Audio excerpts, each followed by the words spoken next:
Hola, jóvenes. Pues empezando con nuestra materia de Introducción a las Ciencias Sociales 2. Recordando lo que vimos la sesión anterior, estuvimos hablando acerca de rol, estatus, grupos de pertenencia, grupos sociales, primarios, secundarios, etcétera.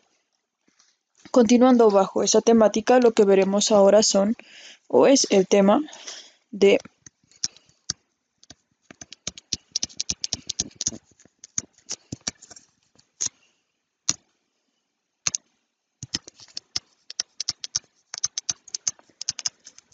prácticas sociales. Las prácticas sociales son aquellas características determinantes que definen a un grupo de personas o a un grupo de individuos de cualquier otro grupo. El primero de ellos es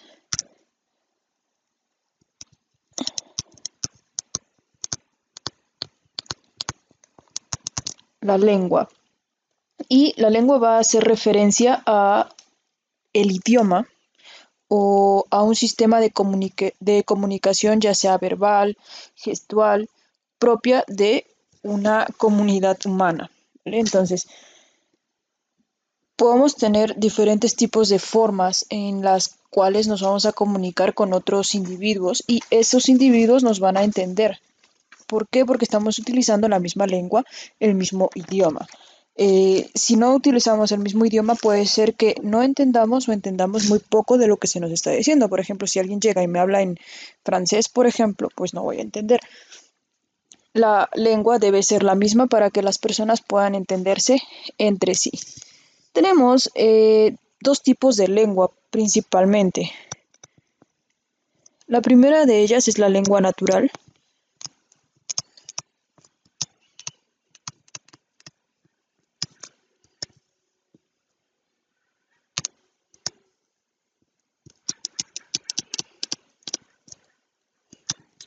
Y la otra es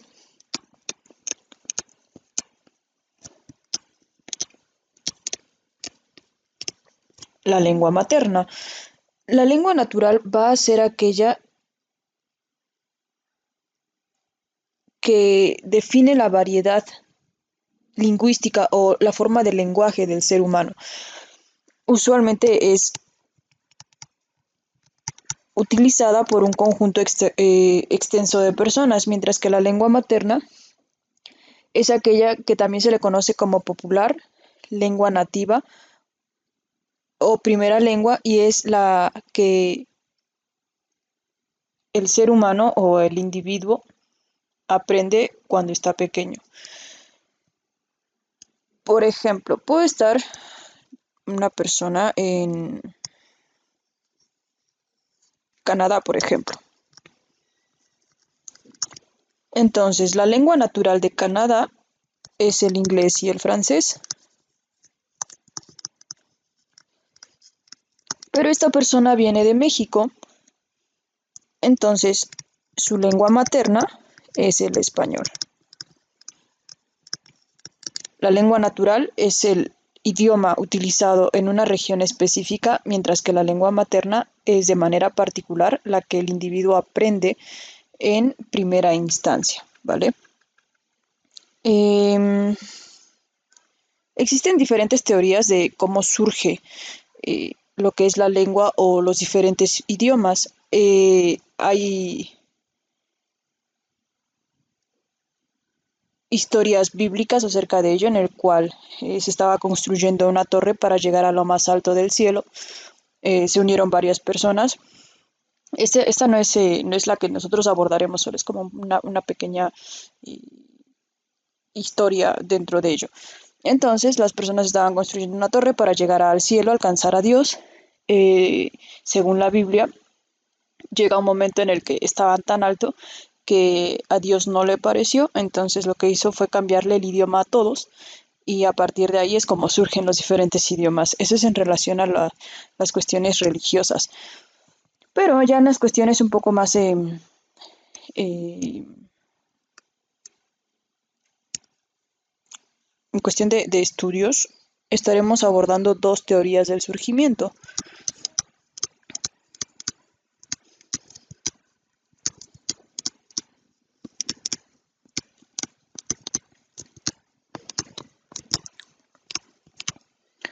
La primera teoría es llamada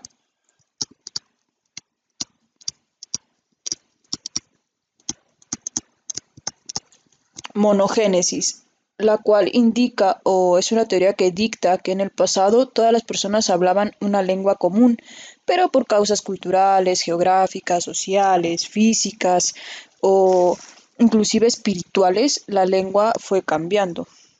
Es decir, todas las lenguas provienen de una raíz específica y a partir de ahí, conforme avanzaba el tiempo, las costumbres, tradiciones, etcétera, fueron cambiando a los diferentes tipos de escritura de lengua, la forma de pronunciación, etcétera. ¿Sale? La siguiente teoría es la poligénesis.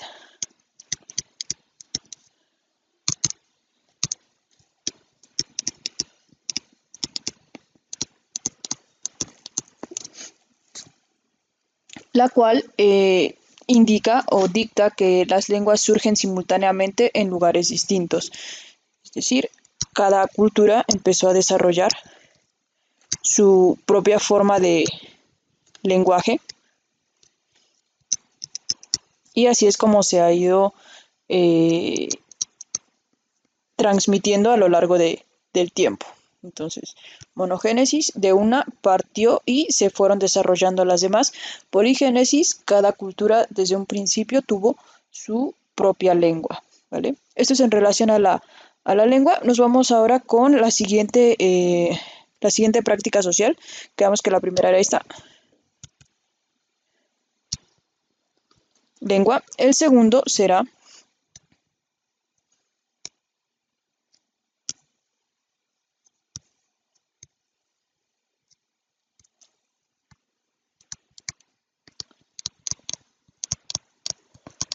religión.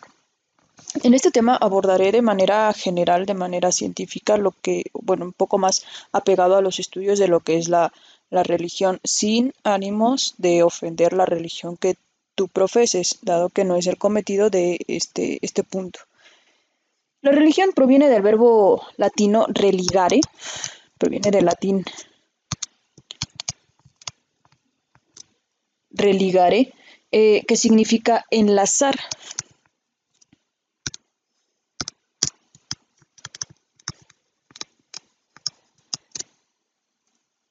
Es decir, es un fenómeno espiritual que enlaza a las psiques, definiéndose como psique, como mente, según la psicología, las psiques individuales en una común adoración hacia uno o más seres considerados como sobrenaturales. La percepción de religión que se le da usualmente es a un ser superior llamado Jehová, Dios, como sea que le llamen en las religiones, pero no es tanto a Dios de manera específica, puede ser a cualquier ente considerado como sobrenatural, es decir, conjunto de personas que a través de cuestiones mentales se conectan con un ser supremo. Para que un fenómeno religioso sea colectivo o sea llevado a cabo por un conjunto de personas y sea considerado como religión, se necesitan varios fenómenos, dentro de los cuales destacan los siguientes.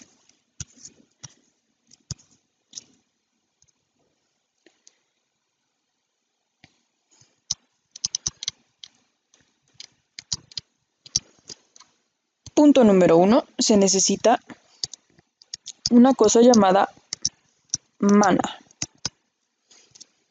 Esta palabra es de origen malanesio, lo cual es el poder o virtud sobrenatural de un objeto o ser para producir ciertos efectos. Entonces,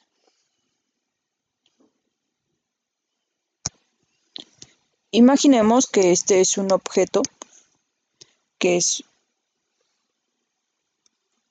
de cierta característica, el que sea el que tú quieras darle, esta cosa tiene un mana, es decir, tiene la facultad o posibilidad para realizar algo.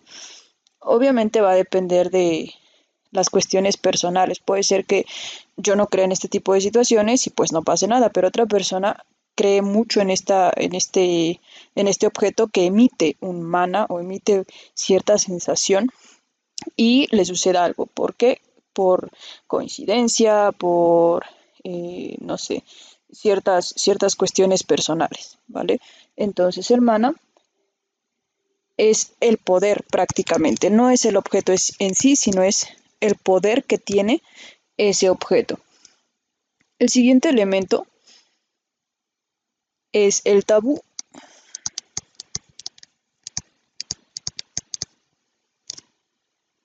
El tabú es la prohibición de hacer algo, ya sea de no tocar, no hacer o no violar algo respecto a ciertas cosas consideradas como sagradas. Por ejemplo, eh, imagina que una persona entra a la iglesia. Usualmente cuando se entra a la iglesia las personas lo que hacen es persignarse o santiguarse, como le llamen. Entonces, existe el tabú de que si no lo haces, estás faltándole el respeto a un ser supremo. El tabú entonces es algo que sucede porque haces, no haces, tocas o dejas de hacer algo que deberías, ¿vale? Entonces, eso es el tabú. Prácticamente es como lo que no debes o debes hacer.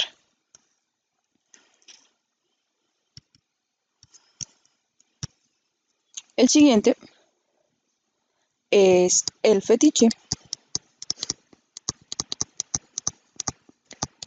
El fetiche es un ser sagrado o una especie de dios hecho por los creyentes que reúne tres características. Primero, la existencia de un objeto manufacturado. Primero es el objeto. Este objeto debe ser realizado por las personas, obviamente, y según el creyente o la persona que deposita su fe en esto, tiene la capacidad para producir efectos ya sean buenos o malos. Tiene el poder para, como siguiente característica, tiene el poder para hacer el bien o el mal. Y por último, debe tener la característica de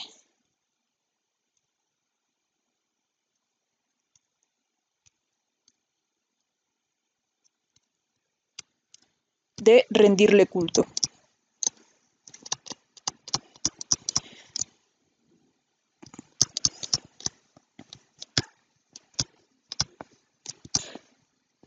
Por ejemplo, las estampitas que venden de cualquier religión, de cualquier situación, la estampita es el objeto en sí. El poder, ya sea para hacer el bien o el mal, o puede ser también, por ejemplo, un muñeco vudú. Depende para qué lo utilices, puede ser utilizado para estas dos situaciones. El objeto es este en sí y rendirle culto, hacer algo con ese objeto, ¿sale? A eso se le va a llamar fetiche. El siguiente es el tótem. El tótem es una figura con forma de animal sagrado que le da unidad a los componentes de un clan, un conjunto de personas. Esto se ve mucho en caricaturas de, de la antigüedad.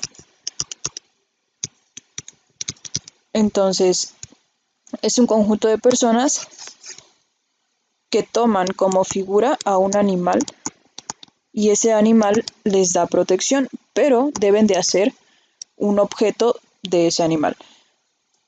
Tenemos, por ejemplo, el clan pez en la antigüedad, en las culturas prehispánicas, había el clan jaguar o aquellos que veneraban a lo que era el jaguar. Un tótem usualmente tiene esta forma o esta figura, ¿vale? Está dividido como por secciones y el animal representativo se encuentra en la parte superior. Reitero, puede ser de diferentes tipos, águila, jaguar, pez, etcétera. Y este tótem le da a la cultura o al conjunto de personas cierta sensación de protección. También sirve para identificar un clan de otro. Dentro de los elementos tenemos el último, que es un dios. Hay muchas religiones con diferentes dioses.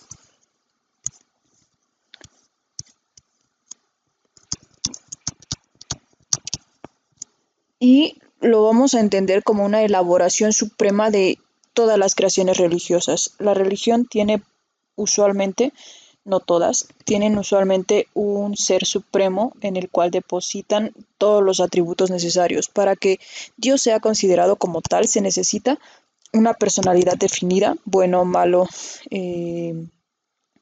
bondadoso, justo, etcétera. Necesita también un carácter sobrehumano y necesita una existencia extraterrestre, es decir, que no se encuentre aquí en este planeta, que se encuentre en algún otro lugar, ya sea espiritual, ya sea terrenal, donde sea, pero fuera de nuestro alcance. ¿Vale? Y pues nada, con esto terminamos lo que son el tema relacionado a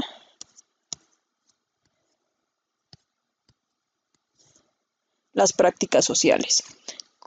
Como siguiente tema, esto ya lo habíamos abordado en el trimestre anterior, entonces nos iremos un poco más rápido.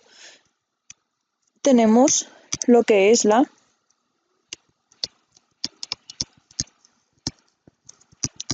cultura. Vamos a entender a la cultura como un conjunto de formas, modelos o patrones a través de los cuales una sociedad regula el comportamiento de las personas que lo conforman. A través de la cultura, entonces, las personas actúan de una manera particular o una manera específica y hacen o dejan de hacer ciertas cosas que se consideran buenas o malas. La palabra cultura proviene del latín cultus, y esta palabra cultus a su vez derivó principio de la palabra colere, que significa cuidado del campo o ganado.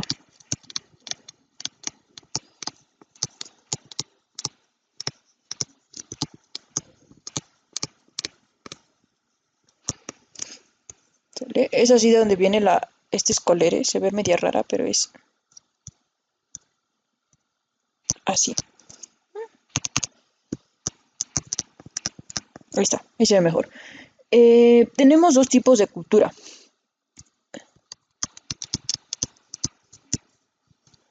La cultura tangible, es decir, que se puede tocar, como por ejemplo, parte de nuestra cultura son las pirámides, parte de nuestra cultura son los diversos monumentos arqueológicos, la vestimenta que podamos tocar realmente, y la cultura intangible, es decir, aquella que no podemos tocar, por ejemplo, la música de mariachi, que es patrimonio cultural, que es considerado parte de la cultura mexicana. No podemos como tocar lo que es la música en sí, tocar de manera real con el sentido del tacto.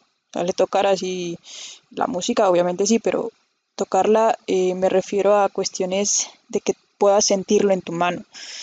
No podemos tocarlo, entonces se considera parte de la cultura intangible. Como siguiente tema dentro de ello, vamos a hablar acerca de lo que es la identidad. La identidad es el sentimiento hacia un grupo o cultura, es decir, es aquello que nos identifica con cierto grupo social. La identidad cultural se basa en el conjunto de normas comunes.